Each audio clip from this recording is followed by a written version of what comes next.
నేను కోర్టు దగ్గర నుంచి వస్తున్నాను. ఇక్కడ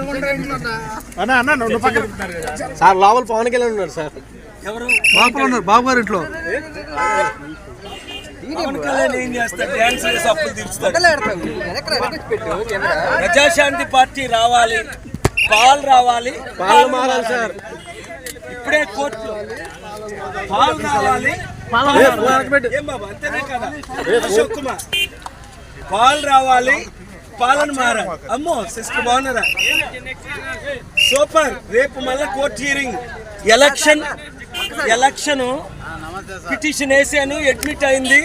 రేపు హియరింగ్ కోర్టు 17లో ఉదయం. ఎలక్షన్ ఏప్రిల్లో ఎందుకు జరుగుతుంది? మేలో కౌంటింగ్ ఎందుకు? మేలోనే ఎలక్షన్ జరగాలి. అది పాలు రావాలి, పాలన మారాలని అందరికి చెప్పండి. ఓకే సార్, పాలండి పాలండి. వదిలేండి, వీళ్ళెందుకు?